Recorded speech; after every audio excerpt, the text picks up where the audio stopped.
The chamber was too quiet for comfort. A dozen alien eyes glimmered in the half-light, reflecting a spectrum of colors that reminded Captain Marcus Hale of deep ocean predators. He stood in the center of their council hall, a single man flanked by walls of alien stone and technology, and though he had walked into ambushes, gunfire, and war zones, this silence carried a different weight. The ZY-Land delegation had insisted he come alone. They claimed it was a matter of interstellar urgency, of survival on a scale he could barely imagine. He doubted that. In his experience, when beings demanded secrecy and ceremony, it was less about survival and more about control. Still, he played along, his boots echoing as he crossed the polished obsidian floor, his scarred face catching the faint glow of starlight filtering from the dome above. High Scholar Varix was the first to speak. His voice was a mixture of silk and stone, sliding smooth yet landing heavy. "Human," he began, refusing Hale the dignity of his name, "you stand before the Council of ZY-Land, keepers of knowledge older than your species' first tools. We summoned you not for diplomacy, but for warning." Hale shifted his weight, folding his arms across his chest. Warnings, he had heard thousands. As a soldier, he'd been briefed about traps, improvised bombs, insurgents in civilian clothes. The difference was, those warnings had been given by men he trusted. These creatures with shimmering eyes and bone-pale robes had yet to earn even a scrap of that. "I'm listening," he said, his voice clipped, deliberately unimpressed. Varix extended a hand-like appendage, gesturing to the holographic sphere that bloomed into existence between them. It rotated slowly, a planet suspended in ghostly blue light. Its surface seethed with storms that could swallow continents, mountains that pierced cloud layers, and vast oceans roiling with violent waves. "This," Varix said, his tone sharp with emphasis, "is the world your kind must never seek. A Deathworld. A place beyond imagination, where the skies weep fire and the ground itself devours the living. Whole civilizations have vanished within its storms. Those who spoke its name did so only in hushed tones, and even then, they trembled." Around the chamber, other ZY-Land murmured, their voices low, filled with dread. Hale watched the rotating sphere. To him, it looked like every planet that ever scared off colonists at first glance. But unlike them, this one stirred an almost uncomfortable recognition in his gut. He kept his expression neutral, though a hint of a smirk tugged at the corner of his mouth. "Sounds charming," he said. "What's the catch?" "The catch," Varix replied, leaning closer, "is that no sentient species has survived contact. The air corrodes lungs not built for it, the plants bleed toxins, the animals hunt with a precision that suggests thought. Even the microbes are killers, tearing apart foreign cells like butchers with knives." Hale shrugged. "You're describing nature. Hostile ecosystems. Happens all the time." The chamber stirred with disbelief. A ripple of whispers coursed through the ZY-Land delegates, their pale faces tightening. For them, danger was something to be catalogued, feared, and avoided. For him, danger had been a teacher. "Do you take this lightly, human?" Varix demanded, his voice rising. "This planet has erased empires greater than your fledgling species. Warriors more advanced than you could dream entered its atmosphere and were never seen again. There is no adaptation to such savagery. There is only death." Hale's smirk surfaced fully now. He remembered the biting chill of winter deployments, his breath freezing against the scarf around his mouth. He remembered jungles where every vine seemed ready to strangle, deserts that peeled skin from bone. He thought of nights crouched in mud with gunfire echoing too close, waiting for dawn that might never come. "Adaptation," he said slowly, "is exactly what we do." The ZY-Land stared, uncomprehending. Varix narrowed his eyes. "You speak as though you've seen such horrors. No, you cannot begin to imagine the torment of a world like this." Hale tilted his head at the holographic planet. "Try me. Give me the worst you've got." Varix raised a clawed digit, and the hologram zoomed. Storm fronts spun like whirlpools of ash and lightning, winds so strong they stripped mountains to rubble. "Winds that flay flesh from bone in moments," he hissed. Hale chuckled. "We call those hurricanes." The image shifted to colossal beasts moving across plains, scales glistening, claws sinking into rock as though it were clay. Creatures of nightmare, stronger than tanks, faster than ships, with instincts honed only to kill. Hale's grin widened. "On Earth, we had saber-tooths, lions, crocodiles, bears the size of trucks. Hell, we still wrestle sharks for fun." Gasp swept the chamber. The ZY-Land recoiled as if his words themselves carried madness. Varix's voice trembled with something between disbelief and outrage. You mock what has ended dynasties. What scorched history from the stars. You claim survival. Not just survival, Hale said, his voice suddenly cold, sharp as a blade. He took one step toward the scholar. We thrived. We learned to hunt the predators that hunted us. We learned to build walls against storms, ships against oceans, weapons against each other. Every trial carved us sharper. Every disaster forged us harder. You call this planet a Deathworld. We call it home. The chamber fell utterly silent.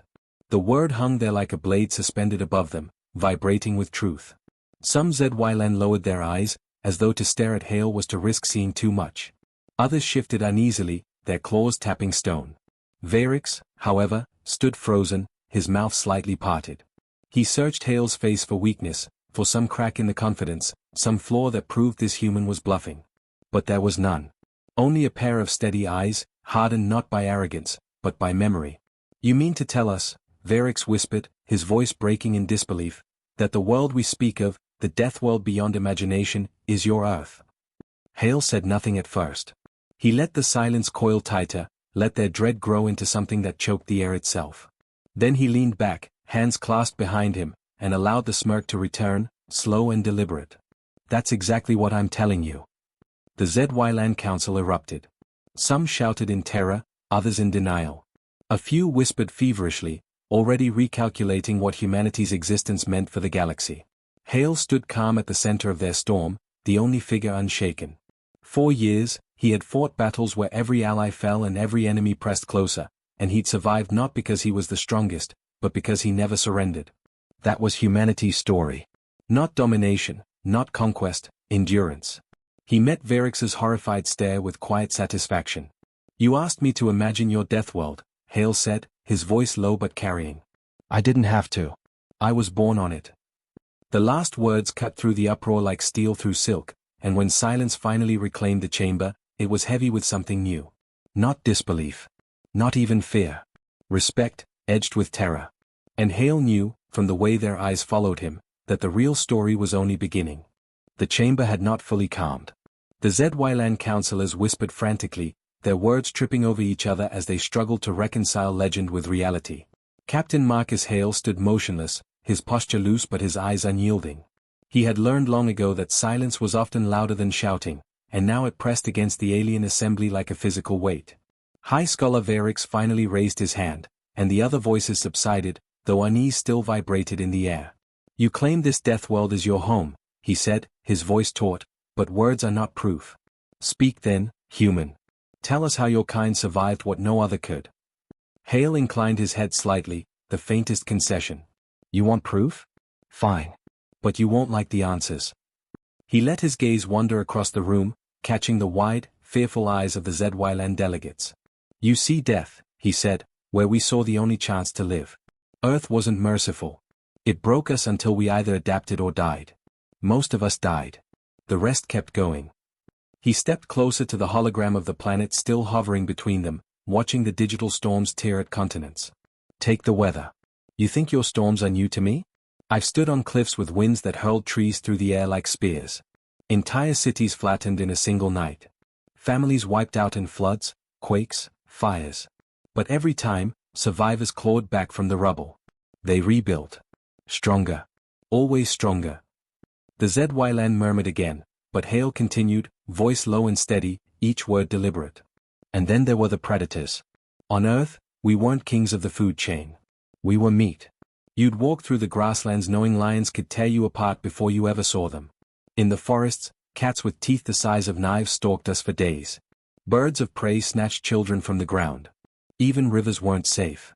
Crocodiles, pythons, things with jaws that could crush bone like glass. Every shadow had teeth. He paused, remembering nights by firelight, old stories passed down by soldiers and fathers. But we didn't just hide. We learned to fight back. We sharpened sticks. Then we shaped stone. Then metal. We hunted the hunters. When we couldn't kill them, we drove them away with fire. We learned to turn fear into strategy. That's how a fragile ape became something more. A younger ZYLN counselor, nervous, his voice almost breaking, spoke for the first time. But surely, even if you endured predators and storms, your kind could not withstand each other. A species that thrives on conflict burns itself out. Hale's eyes flickered. He had expected that question. He drew in a slow breath, then released it like a soldier easing a trigger. You're right. We turned on each other. Always have, probably always will. Kingdoms waged war, nations devoured nations, men slaughtered for land, for gods, for pride.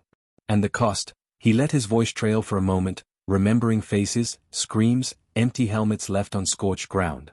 The cost was oceans of blood. The ZYLAN watched him with revulsion and a strange fascination. Varix leaned forward, his brow furrowing.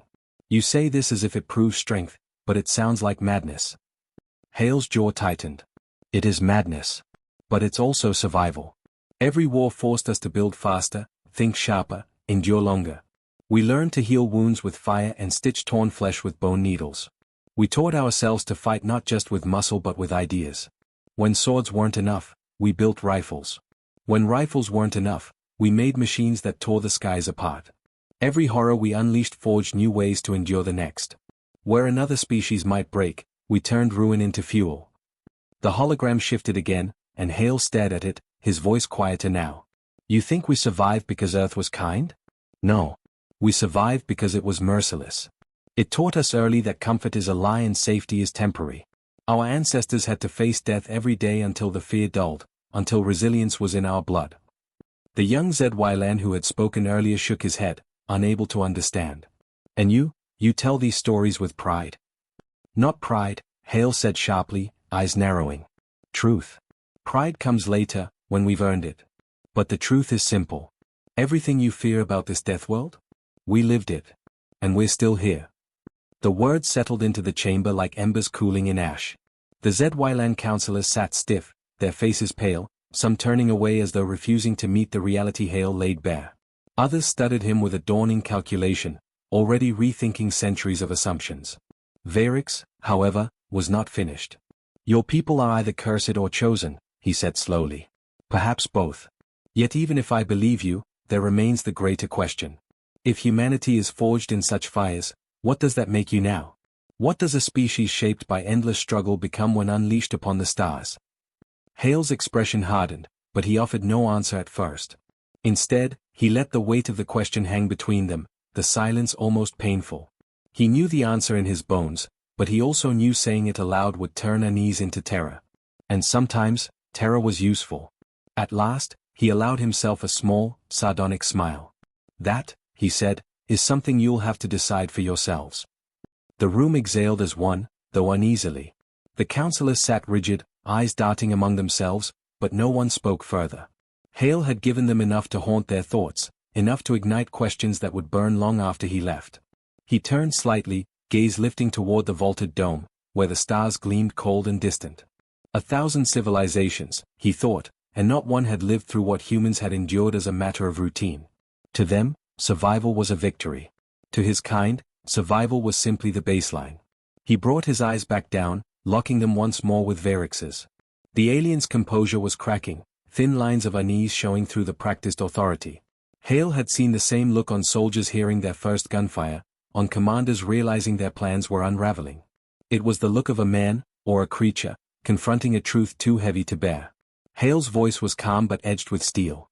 You called us to this council to warn us about a death world beyond imagination. And I've told you, it wasn't beyond ours. It was where we learned to walk, to bleed, to fight, to win. And if that frightens you, then perhaps you're beginning to understand. He stepped back, letting the echo of his words fill the chamber. The ZYLAN said nothing, and that silence was sweeter to him than applause. It meant they were listening, whether they admitted it or not. And though Hale's face betrayed nothing, inside he felt the old familiar stir of battle anticipation. This was no war of guns or blades, but the lines were drawn all the same.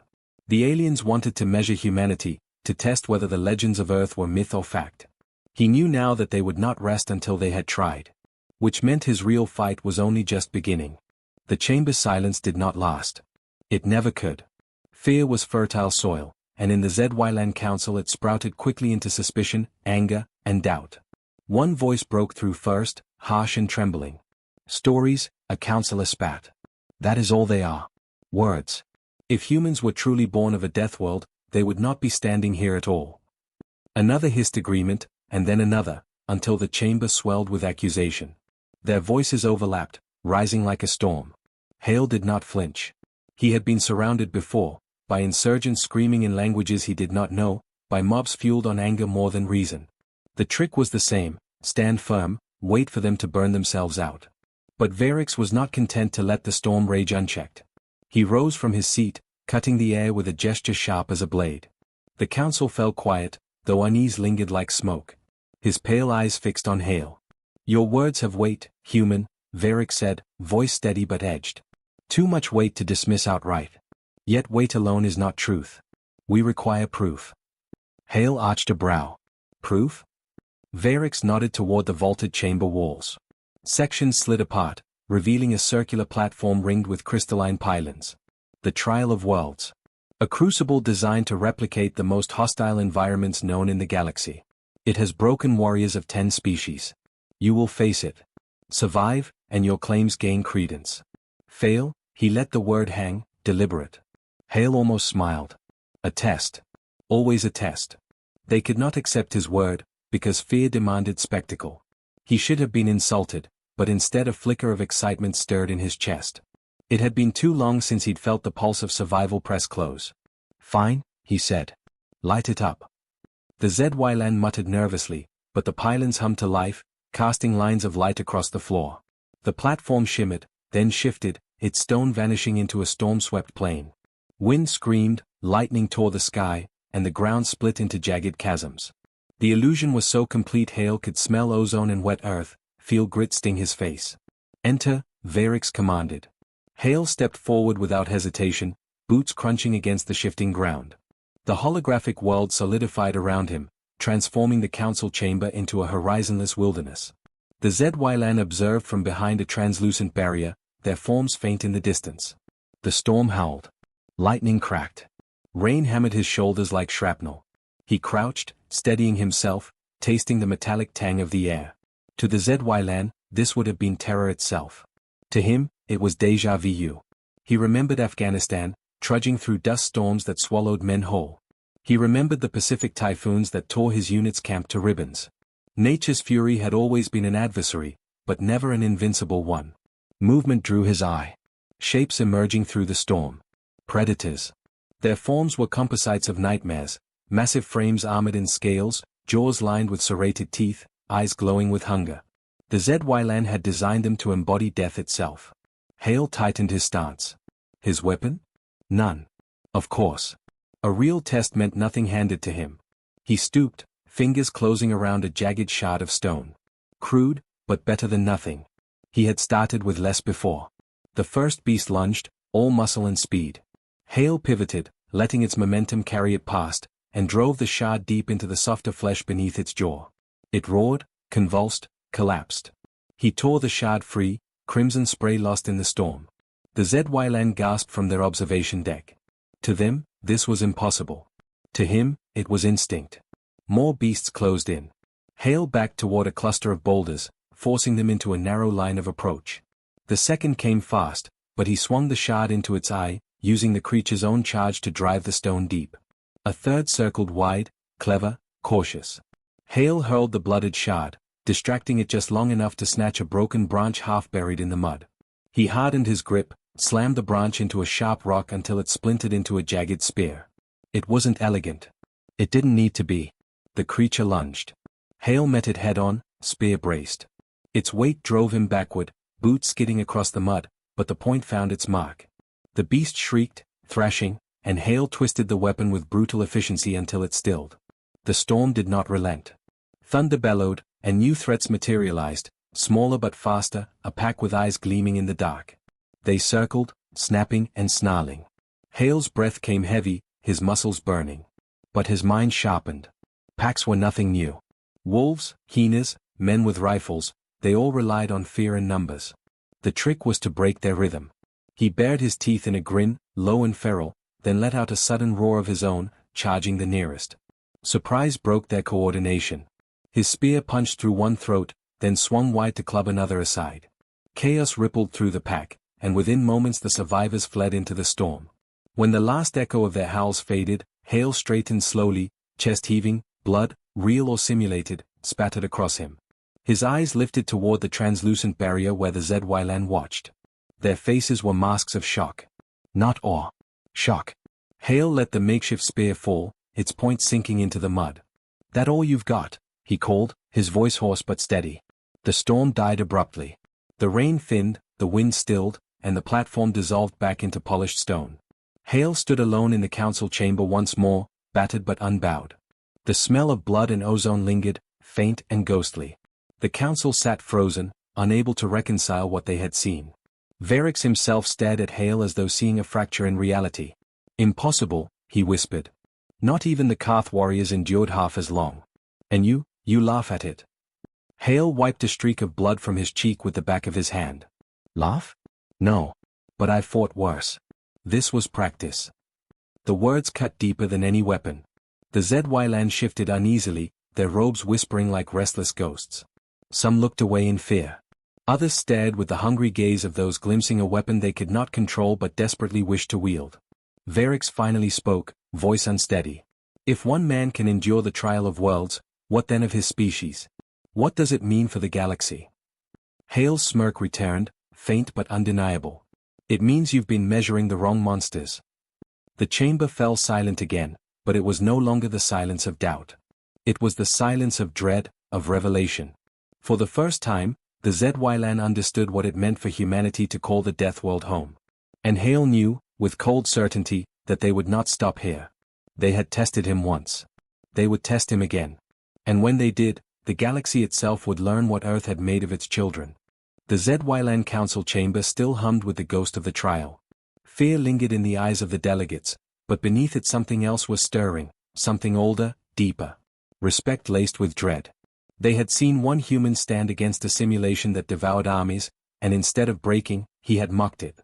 Now they studied Marcus Hale not as a curiosity, but as a force they did not understand, one they were unsure they could contain. High Scholar Varix remained standing, his rigid posture betraying tension that words could not hide. He had seen warriors fall, civilizations burn, and empires falter, yet none of it unsettled him as much as the quiet figure standing on the trial platform. Hale bore no weapons, no armor, only scars, eyes sharpened by experience, and a calm that mocked their fear. "You endured," Varix said finally, each word precise, as though speaking them might steady the ground beneath him. "But endurance is not the same as dominance. Survival does not make a species great, it makes them desperate." Hale tilted his head slightly, the faintest trace of a smile curling at his lips. "You're not wrong. We are desperate. Always have been. But you're missing the point. Desperation is fuel. It drives invention, unity, defiance. It's why we're standing here when we shouldn't be." The councillors shifted uneasily, some whispering to each other, others glaring at Hale as though his very presence threatened their balance of power. The chamber filled with tension like a battlefield before the first shot. One elder leaned forward, her voice sharp.